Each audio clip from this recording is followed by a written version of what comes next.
हम लोग इतिहास में आज ये देखेंगे कि किस प्रकार से अंग्रेजों ने पंजाब पर अधिकार किया। इसके पहले हम लोग महाराजा रणजीत सिंह की बात कर चुके हैं। उसमें हम लोगों ने ये देखा था कि महाराजा ने किस प्रकार से इतने बड़े साम्राज्य की स्थापना की और अंग्रेजों के साथ उनके संबंध किस प्रकार के रहे। जैसे 1809 में जो अमृतसर की संधि हुई थी, 1838 में जो त्रिदलीय संधि हुई थी, इन दोनों संधियों से यह स्पष्ट हो गया था कि महाराजा अंग्रेजों से सीधे संघर्ष से बच रहे थे। लेकिन कब तक बचते, आखिर उनके उत्तराधिकारियों को ये संघर्ष करना पड़ा। चूंकि उनके उत्तराधिकारी अयोग्य थे, इसलिए अंग्रेजों ने पंजाब पर अधिकार कर लिया। उसमें अंग्रेजों को सफलता मिली। महाराजा का निधन 1839 ईस्वी में हुआ और इनके उत्तराधिकारी जो हैं, पहले उत्तराधिकारियों को देख लिया जाए। महाराजा के बाद खड़ग सिंह, इनके जो पुत्र थे, ये राजा बने। फिर खड़ग सिंह के बाद नौनिहाल सिंह। नौनिहाल सिंह का जब निधन हुआ तब माना जाता है कि इनकी पत्नी गर्भवती थी, तो भविष्य में आने वाले उत्तराधिकारी की संरक्षिका खड़ग सिंह की पत्नी बनी चंदा कौर। फिर इसके बाद शेर सिंह शासक बने। फिर अंतिम शासक हैं दिलीप सिंह शासक बने 1843 में और शासक रहे 29 मार्च 1849 तक। 29 मार्च 1849 को डलहौजी ने घोषणा की कि पंजाब राज्य को अंग्रेजी साम्राज्य में मिलाया जाता है। तो पंजाब राज्य का जो स्वतंत्र अस्तित्व था वह 29 मार्च 1849 को समाप्त हो गया। ठीक, इस 1839 से 1849 10 वर्ष में महाराजा के मरने के 10 वर्ष पश्चात ही उनका साम्राज्य विघटित हो गया, एक तरह से अंग्रेजों के अधीन हो गया। आखिर ये सब हुआ कैसे? दरअसल उस समय की जो राजनीतिक परिस्थितियां हैं वो देखा जाए तो दरबार में दो दल, सिंधवालिया और डोगरा सरदारों का ये दो दल था, ये अपना प्रभुत्व स्थापित करना चाह रहा था। कौन कौन? सिंधवालिया और डोगरा सरदारों का जो दल था, ये अपना अपना प्रभुत्व इस पे दरबार पर अपना प्रभुत्व यानी राजा पर अपना प्रभुत्व स्थापित करना चाह रहा था। सिंधवालिया सरदारों में जो प्रमुख नाम है वो है चैत सिंह, लहना सिंह, अजित सिंह। ये सिंधवालिया सरदारों के प्रमुख नाम है। डोगरा सरदारों के प्रमुख नाम ध्यान सिंह, गुलाब सिंह। ध्यान सिंह के जो पुत्र हैं हीरा सिंह और सुचेत सिंह। दरअसल जब खड़ग सिंह राजा बने तब ध्यान सिंह वजीर थे, डोगरा सरदार ध्यान सिंह वजीर थे। लेकिन खड़ग सिंह पर चैत सिंह का प्रभाव बढ़ने लगा। चैत सिंह खड़ग सिंह के प्रमुखों में से एक हो गए। यह बात ध्यान सिंह को नहीं जमी, तो ध्यान सिंह ने क्या किया कि चैत सिंह की हत्या करा दी। ध्यान सिंह ने चैत सिंह की हत्या करा दी और महाराजा को बंदी बना लिया गया। तो खड़ग सिंह बंदी बना लिए गए और ध्यान सिंह ने क्या किया कि नौनिहाल सिंह को राजा बना दिया। खड़ग सिंह बंदी बना लिए गए और नौनिहाल सिंह राजा बनाया गया 1839 में। 1840 में खड़ग सिंह का निधन हो गया बंदीगृह में ही। खड़ग सिंह के अंतिम संस्कार में जब नौनिहाल सिंह जा रहे थे तभी हजूरी बाग की एक जो सहतीर थी वो गिर गई नौनिहाल सिंह पर। हजूरी बाग की सहतीर नौनिहाल सिंह पर गिर गई। नौनिहाल सिंह का भी निधन वहीं हो गया। 1840 में दोनों लोगों का निधन हो गया, खड़ग सिंह का भी और नौनिहाल सिंह का भी। महाराजा रणजीत सिंह के उत्तराधिकारियों में सबसे योग्य अगर कोई था तो नौनिहाल सिंह था। महाराजा रणजीत सिंह के उत्तराधिकारियों में अगर सबसे योग्य कोई था तो वो नौनिहाल सिंह था। 1840 में इसका भी निधन हो गया। तब सिंधवालिया सरदार चाह रहे थे कि नौनिहाल सिंह का जो भविष्य में उत्पन्न होने वाला पुत्र है वो उत्तराधिकारी बने, जिसके लिए उसकी संरक्षिका के रूप में तब तक कार्य करें चंदा कौर। हालांकि यह पक्ष सत्ता में आ भी गया, लेकिन तभी क्या हुआ कि जो डोगरा सरदार हैं उन लोगों ने सिंधवालिया सरदारों को पराजित कर दिया और 1841 में शेर सिंह को शासक बना दिया। इन लोगों को पराजित कर दिया और शेर सिंह को शासक बना दिया।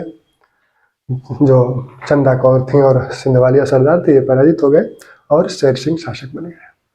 शेर सिंह के साथ क्या हुआ कि इस समय जब शेर सिंह शासक बने, तब सिंधवालिया सरदार नाराज होकर अंग्रेजों की शरण में चले गए उनसे सहायता मांगने के लिए। अंततः शेर सिंह ने सिंधवालिया सरदारों को मना लिया। लेकिन उसी सिंधवालिया सरदारों में से अजीत सिंह ने क्या किया कि शेर सिंह की हत्या कर दी और ध्यान सिंह, जो डोगरा सरदार ध्यान सिंह है, इनकी हत्या कर दी। इन दोनों लोगों की हत्या अजीत सिंह द्वारा कर दी गई। 1843 में इन दोनों लोगों की हत्या अजीत सिंह द्वारा कर दी गई। तब डोगरा सरदार अजीत सिंह के जो पुत्र थे हीरा सिंह, इन्होंने क्या किया कि अजीत सिंह की हत्या की, लहना सिंह की हत्या की। तो हीरा सिंह ने क्या किया कि अजीत सिंह, लहना सिंह, इन लोगों की हत्या कर दी। और दिलीप सिंह को, जो कि महाराजा रणजीत सिंह के छोटे पुत्र थे, सबसे छोटे पुत्र थे, उनको राजा बना दिया गया। तो इस प्रकार ये दो सरदारों का जो गुट था वह राजनीति में प्रभावी था। दूसरी बात कि सेना, महाराजा रणजीत सिंह की एक कमी यह थी कि वो सैन्य और असैन्य प्रशासन को बहुत स्पष्ट रूप से अलग नहीं किए थे। हालांकि वो बहुत ही योग्य थे, सारी शक्ति उनमें केंद्रित थी, तो वो इन चीज़ों में समन्वय स्थापित करने में सफल रहे। लेकिन जो उनके उत्तराधिकारी थे वो उतने योग्य नहीं थे। वो सैन्य और सैन्य शासन पर नियंत्रण, सेना पर विशेषकर नियंत्रण स्थापित करने में असफल रहे। सेना राजनीति में भाग लेने लगी। जो दल सेना को अपनी तरफ मिला लेता था वही सत्ता पे काबिज हो जाता था। और सेना में मिलाने का तरीका क्या था कि सैनिकों के वेतन भत्ते आदि बढ़ाने का वादा किया जाता था और सेना उनके साथ आ जाती थी। तो इस प्रकार से राजनीतिक अव्यवस्था पंजाब में उत्पन्न हुई। सतलज नदी तक तो महाराजा का ही अधिकार था। सतलज नदी के पार वाले क्षेत्रों पर, जिसे मालवा उस समय कहा जाता था, इस पर अधिकार था अंग्रेजों का। इधर इस बार अंग्रेजी सेना ने क्या किया कि अपनी सैन्य तैनाती बढ़ा दी। दरअसल अंग्रेजों की निगाह 1843 से ही पंजाब पर पड़ी हुई थी। जब 1842, जो 1839 से 42 अब प्रथम अफगान युद्ध हुआ था, तो अफगान में अंग्रेज पराजित हुए थे। तो लौटते समय उन्होंने सिंध पर अधिकार कर लिया। यह भी विचार था कि पंजाब को भी अधिकार में लिया जाए, लेकिन उस समय अभी यह था कि पंजाब में बहुत बड़ी सेना है। महाराजा का तो निधन हो गया था, लेकिन पंजाब में एक बड़ी सेना है और वहाँ नियंत्रण करना इतना आसान नहीं है। तो इसलिए यह विचार त्याग दिया गया। ऑशबर्न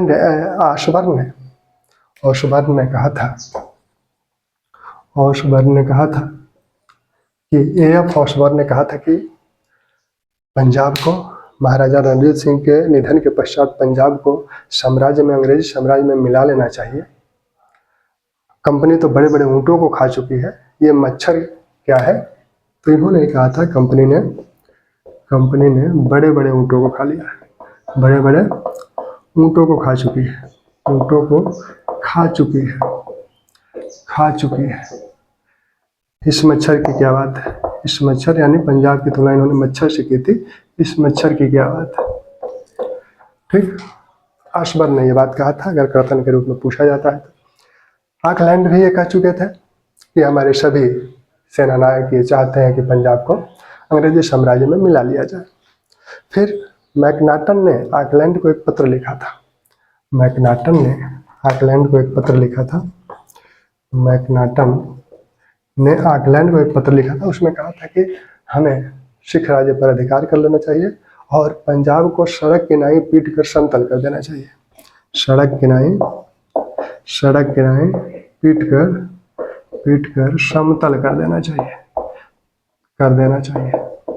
तो ये अगर कथन के रूप में पूछा जाता है किसने कहा था कि पंजाब को सड़क किनारे पीट कर समतल कर देना चाहिए, तो वो मैकनाटन ने कहा था ऑकलैंड को जब पत्र लिखा था तो। ठीक, इसके बाद ऑकलैंड के बाद एलन बरो गवर्नर जनरल बन के आए। एलन बरो ने भी महारानी को पत्र लिखा, ब्रिटेन के प्रधानमंत्री ड्यूक ऑफ वेलिंगटन को पत्र लिखा। ऐसा है कि पंजाब को अंग्रेजी साम्राज्य में मिलाना आवश्यक है और उसके लिए हम तैयारी कर रहे हैं, अपनी सेनाएं बढ़ा रहे हैं। तो सतलज के किनारे उन्होंने सेनाएं बढ़ाना शुरू कर दी।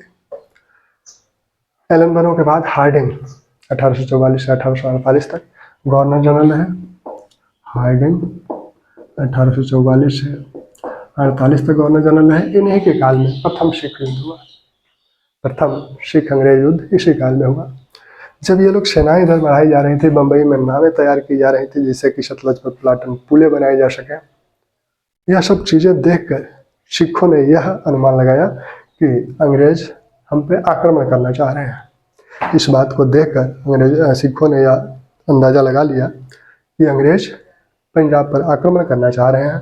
तब सिख सेना ने यह कहा कि ऐसा है, जब अंग्रेज हम पे आक्रमण करना चाह रहे हैं तो हम अपनी भूमि में युद्ध नहीं करेंगे, युद्ध उनकी भूमि में करेंगे, युद्ध उनकी भूमि में करेंगे। यहाँ थोड़ा सा ये बात देख लिया जाए कि दिलीप सिंह जो थे, दिलीप सिंह तो अवयस्क थे। अभी दिलीप सिंह अभी बालक हैं, छोटे से बालक हैं, 4-5 साल के। तब इस समय तक लगभग दिलीप सिंह 16 साल ये होंगे 1854 में दिलीप सिंह 16 साल के होंगे। तो इस समय लगभग ये 7-8 साल के हैं दिलीप सिंह। इनकी संरक्षिका बनी जो महाराजा रणजीत सिंह की पत्नी थी एक, जिंदन कौर, वो इनकी संरक्षिका बनी। जिंदन कौर, कहीं कहीं आपको ऐसा भी मिलेगा जिंदा कौर, ठीक। तो जिंदन कौर इनकी संरक्षिका बनी। और सेना पर गुलाब सिंह, हीरा सिंह का अधिकार तो हो ही गया था। हीरा सिंह वजीर बन गए थे, डोगरा सरदार। लेकिन हीरा सिंह की भी 1844 में हत्या कर दी गई। हीरा सिंह की भी हत्या हो गई। हीरा सिंह की जब हत्या हो गई तो जवाहर सिंह वजीर बने, जो कि जिंदन के भाई थे। जवाहर सिंह जिंदन के भाई थे। सेना इनसे नाराज हो गई तो इन्हें निष्कासित होना पड़ा। जवाहर सिंह मारे गए। जवाहर सिंह के बाद लाल सिंह वजीर बने। लाल सिंह जो है वो जिंदन के प्रेमी माने जाते हैं। ये प्रेमी थे, जिंदन के प्रेमी थे लाल सिंह। और तेजा सिंह, लाल सिंह वजीर बन गए और तेजा सिंह सेनापति बन गए, सेनापति, ठीक। तो इतने लोग हैं। जवाहर सिंह का निधन हो चुका है, जवाहर सिंह को हटा दीजिए। जिंदन, लाल सिंह, तेजा सिंह, दिलीप सिंह। जब सतलज पार अंग्रेजों ने अपनी सेना बढ़ानी शुरू कर दी, तब सिखों ने कहा कि ऐसा है कि हम लोग युद्ध अपने भूभाग में नहीं करेंगे, अपने राज्य में नहीं करेंगे, उनकी भूमि पर करेंगे। इसलिए सिखों ने क्या किया कि सतलज नदी को पार किया, हरिके और कसूर स्थानों पर सतलज नदी को पार करके अंग्रेजी राज्य पर आक्रमण किया। 11 दिसंबर 1845 को 11 दिसंबर 1845 को सिखों ने सतलज नदी को हरिके और कसूर नामक स्थानों पर पार किया और ब्रिटिश सेना पर आक्रमण किया। 13 दिसंबर 1845 को हार्डिंग ने युद्ध की घोषणा कर दी। हार्डिंग ने युद्ध की घोषणा की।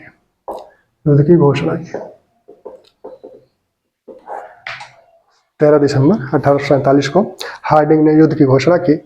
और इस युद्ध की घोषणा के पश्चात कई युद्ध हुए। मुदगु का युद्ध हुआ, फिरोज शाह का युद्ध हुआ, अलीवाला का युद्ध हुआ, मुदगी का युद्ध, फिरोज शाह का युद्ध, अलीवाला, बदोवाला का युद्ध हुआ। लेकिन ये सभी युद्ध, ये चारों युद्ध अनिर्णायक रहे। ये युद्ध क्या रहे? अनिर्णायक रहे। जो निर्णायक युद्ध था वो था, जो निर्णायक युद्ध हुआ वो हुआ सबारावो का युद्ध।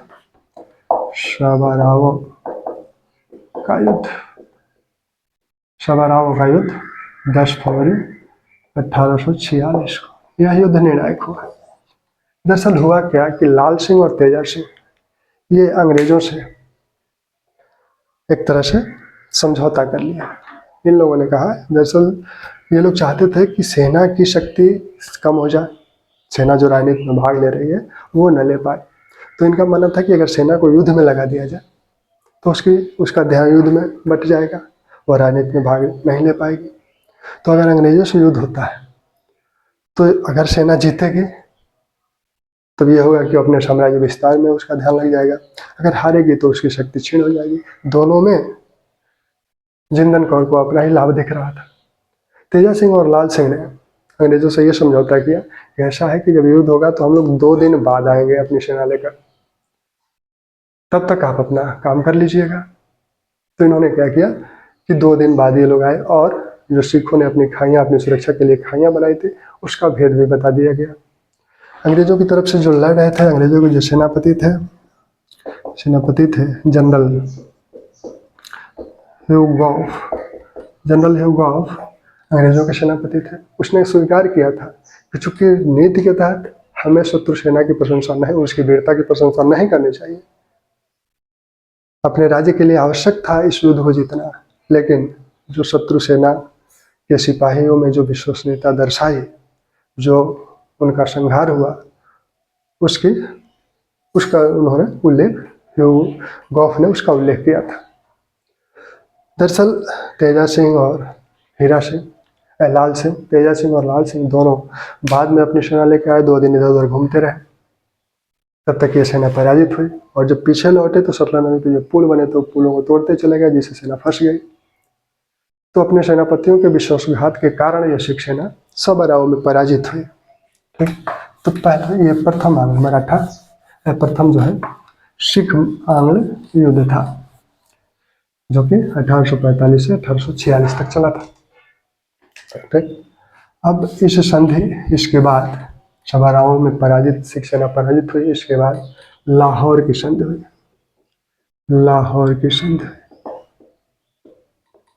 9 मार्च 1846 को लाहौर की संधि में यह कहा गया कि जो सतलज पार के इलाके जो है, हालांकि वो सतलज पार के जो इलाके थे पहले से ही अंग्रेजों के अधीन थे, लेकिन इस संधि में स्पष्ट किया गया कि सतलज के दक्षिण के जो इलाके हैं उस पर ब्रिटिश अधिकार बना रहेगा।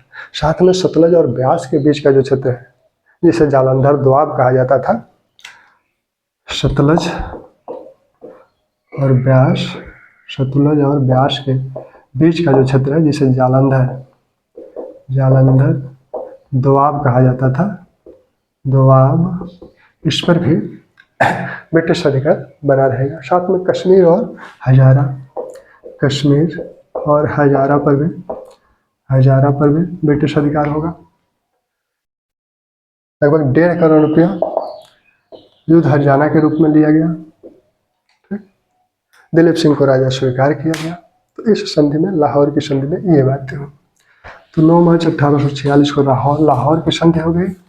इसी के बाद 9 मार्च को जब लाहौर की संधि हो गई, तब जो है आगे जो बात हुई उसमें यह कहा गया, एक संधि 2 दिन पश्चात 11 मार्च 1846 को जो सिख सरदार थे उनको डराया गया या धमकाया गया या लालच दिया गया कि आप ब्रिटिश सरकार से ये अनुरोध करो कि यह जो ब्रिटिश सेना है पंजाब में, यह इस वर्ष के अंत तक बनी रहे, जिससे कि राजा की सुरक्षा किया जा सके। तो 11 मार्च 1846 को एक पूरक संधि हुई और इस संधि में ये कहा गया कि ब्रिटिश सेना दिसंबर 1846 तक पंजाब में रहेगी। दिसंबर 1846 तक ब्रिटिश सेना पंजाब में रहेगी। अब जब दिसंबर 1846 आया, तब फिर सरदारों को डराया गया, धमकाया गया, लालच दिया गया कि यह आग्रह करो कि ब्रिटिश सेना पंजाब में तब तक रहे जब तक महाराजा दलीप सिंह वयस्क नहीं हो जाते। तो फिर 26 दिसंबर 1846 को भैरोवाल की संधि हुई। भैरोवाल की संधि में क्या कहा गया कि महाराजा 1854 में वयस्क होंगे, तो 1854 तक ब्रिटिश सेना पंजाब में बनी रहेगी और सैन्य और सैन्य शासन रेजिडेंट के हाथ में चला गया। लाहौर संधि के बाद ही पंजाब में एक रेजिडेंट नियुक्त किया गया था। पहले रेजिडेंट थे हेनरी लॉरेंस, पहले रेजिडेंट के रूप में पंजाब में नियुक्त किया गया। तो 1846 भैरवाल की संधि जो 26 दिसंबर 1846 को भैरवाल की संधि हुई थी, उसके तहत ये कहा गया कि ब्रिटिश सेना 1854 तक, जब तक महाराजा दिलीप सिंह वयस्क नहीं हो जाते तब तक पंजाब में रहेगी, और सैन्य शासन एक तरह से जो ब्रिटिश सरकार थी, ब्रिटिश सरकार के जो रिजेंट थे वो चलाएंगे। ठीक। अब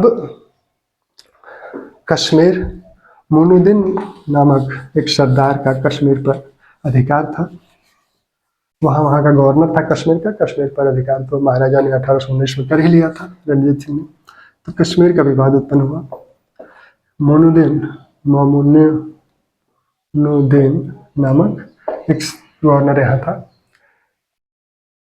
ये जो हार्डिंग है, तो हार्डिंग ने कहा ऐसा है कि कश्मीर गुलाब सिंह को दे दिया जाए, क्योंकि गुलाब सिंह ने भी अंग्रेजों का साथ दिया था। तो कश्मीर में उन्होंने गुलाब सिंह को भेजा, गुलाब सिंह को दिया जाए। लेकिन लाल सिंह ने, जो कि वजीर थे और जो आपके जिंदन कौर थे उनके प्रेमी थे, तो उन्होंने मोनुद्दीन को कहा कि ऐसा है कि तुम गुलाब सिंह को मत सत्ता दो। अंततः अंग्रेजों ने सैन्य बल के आधार पर गुलाब सिंह को कश्मीर में शासक बना दिया। उसकी जांच हुई कि क्यों मोनुद्दीन ने इसका विरोध दिया, तो पता चला लाल सिंह इसमें थे। तो लाल सिंह को निष्कासित कर दिया गया। लाल सिंह निष्कासित हो गए 1846 में। लाल सिंह निष्कासित हो गए 1846 में। अब जब ब्रिटिश रीजेंट के हाथ में सारा शासन चला गया, तब इसका विरोध जिंदन कौर करने लगे। तो 1847 में जिंदन कौर को भी शेखपुरा भेज दिया गया। शेखपुरा 48,000 वार्षिक पेंशन देकर भेज दिया गया। वार्षिक पेंशन देकर भेज दिया गया। 1847 में महारानी को भी अलग कर दिया गया। ये कहा गया कि महाराजा की यानी दिलीप सिंह की शिक्षा के लिए आवश्यक है कि महारानी उनसे अलग रहे। महाराजा की शिक्षा के लिए आवश्यक है कि महारानी उनसे अलग रहे। तो महारानी को शेखपुरा भेज दिया गया 48,000 वार्षिक पेंशन देकर। फिर दूसरा जो आंग्ल सिख युद्ध हुआ, उसका सबसे प्रमुख कारण, जो तत्कालिक कारण बना, वो मुल्तान बना। हालांकि यह युद्ध तो होना ही था, मुल्तान बना। मुल्तान पर 1818 में ही महाराजा रणजीत सिंह ने अधिकार किया था। यहाँ उन्होंने अपना एक गवर्नर नियुक्त कर दिया। उन्हीं के जो है, उन्होंने जब गवर्नर यहाँ नियुक्त किया तो उसका जो उत्तराधिकारी था वो यहाँ शासन करने लगा। और इस यहाँ पर क्या हुआ कि ब्रिटिश सरकार ने यहाँ कर वगैरह बढ़ा दिया। तो जब कर बढ़ा दिया तब जो है इन्होंने विरोध किया, मूलराज ने। तो 1818 में जब महाराजा रणजीत सिंह ने मुल्तान पर अधिकार किया, तब शावल मल को अपना गवर्नर बनाया मुल्तान का। शावल मल के निधन 1844 में हो गया। इनके जो पुत्र थे मूलराज, इनसे ब्रिटिश सरकार ने कहा कि ऐसा है कि कर, उन्होंने लगभग 33% कर वगैरह बढ़ा दिया। उनसे नजराना मांगा गया। इन्होंने नजराना तो दे दिया, लेकिन जो बढ़ा हुआ कर था उसे देने से इनकार कर दिया। ये त्याग पत्र दे दिया। तब यहाँ कान्हा सिंह को ब्रिटिश सरकार यहाँ का गवर्नर बनाना चाह रही थी। 2 अधिकारियों को भेजा गया कान्हा सिंह के साथ। हार्डिंग ने 2 अधिकारियों को भेजा। एक तो एंडरसन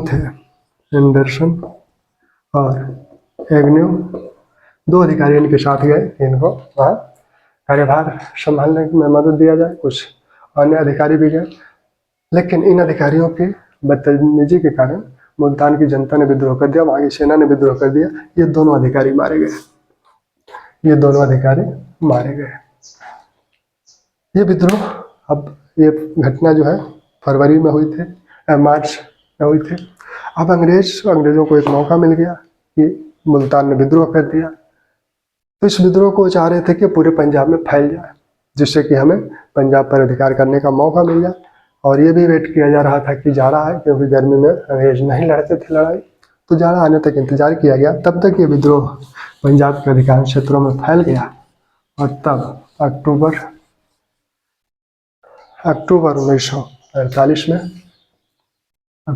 मार्च 48 में वो विद्रोह हुआ था, तो अक्टूबर 1948 में आप इस समय जनवरी में गवर्नर जनरल बनकर डलहौजी आ ही गए थे।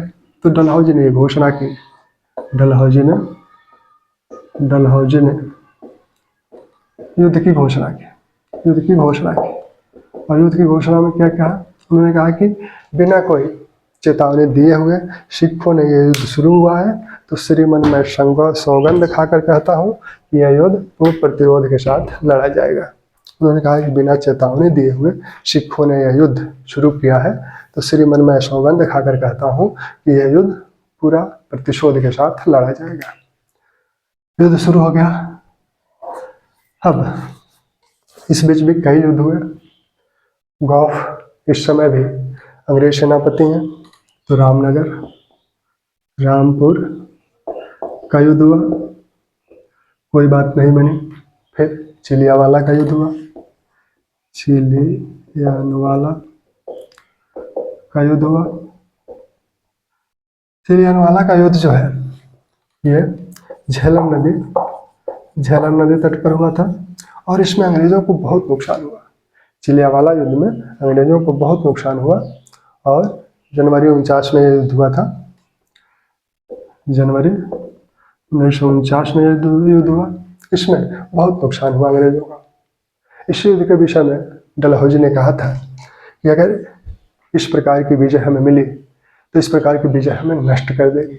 इसी युद्ध के विषय में, चिलियावाला युद्ध के विषय में उन्होंने कहा था। फिर इस समय सेनापति गौफ ही हैं, तब 48 घंटे में सेनापति को बदला गया, और सेनापति यहाँ नेपियर को बनाया गया। नेपियर सेनापति बन के आए गौफ की जगह नेपियर सेनापति बन के आए, सेनापति बदल दिया गया। फिर गुजरात का युद्ध हुआ, जो कि गुजरात का युद्ध ये निर्णायक युद्ध है। चिनाब नदी तट पर यह युद्ध हुआ, गुजरात का युद्ध। और इस युद्ध में 21 फरवरी 1949 को यह युद्ध हुआ। गुजरात का तोपों का युद्ध, एक तरह से कहिए गुजरात का तोपों का युद्ध ये कहलाता है। 21 फरवरी 1949 को यह युद्ध हुआ, और यह जो है युद्ध क्या था, निर्णायक युद्ध था। इसके बाद सिख सेना ने आत्मसमर्पण कर दिया। अंतिम युद्ध गुजरात का तोपों का युद्ध था, 21 फरवरी 1949। इसमें अंग्रेज सेनापति थे चार्ल्स नेपियर, इसके पहले गौफ सेनापति थे। तो इस प्रकार पूरा पंजाब एक तरह से अंग्रेजों को समर्पण कर दिया। अब डलहौजी के एक साम्राज्यवादी गवर्नर जनरल था, वो कोई भी मौका साम्राज्य में मिलाने का मौका कोई नहीं छोड़ता था। उसने विलय की नीति अपनाई, उसके तहत कई रियासतों का विलय किया, कुशासन के आरोप में अवध का विलय किया गया। यह जो है पंजाब में जिस पर विजय कर चुका है उसको कैसे छोड़ता। तो पंजाब के विलय की उसने 29 मार्च 1949 को पंजाब के विलय की घोषणा कर दी। पहले युद्ध में भी अंग्रेज सिखों को पराजित किए थे, तो पहले युद्ध के बाद ही क्यों नहीं विलय कर लिए। तो उसके कई कारण थे। सबसे प्रमुख कारण तो यह था कि अभी पंजाब में बहुत बड़ी सेना थी सिखों की, वो विद्रोह कर सकती थी, या यह युद्ध उनका निरंतर चलता रहता। तो इसलिए उन लोगों ने अभी, क्योंकि ये सेना विघटित कर दिया, लाहौर संधि में यह भी कहा गया था कि सिख सेना को कम किया जाए, 20,000 पदार्थ सेना और 12,000 घुड़सवार सेना ही होगी। उसके बाद धीरे धीरे सिख सेना को कम किया जाएगा, तब उस पर अधिकार किया जाए, नहीं तो उन्होंने निरंतर जो है गुरिल्ला युद्ध कंपनी के साथ करते रहेंगे। कंपनी का धन और शक्ति दोनों बर्बाद होगी, इसलिए विचार किया गया। लेकिन इस समय तक आते आते सिख सेना बहुत ही कमजोर हो गई थी, और अब अधिकार करना इस पर आसान था, इसलिए अब विलय कर लिया गया पंजाब को। ठीक।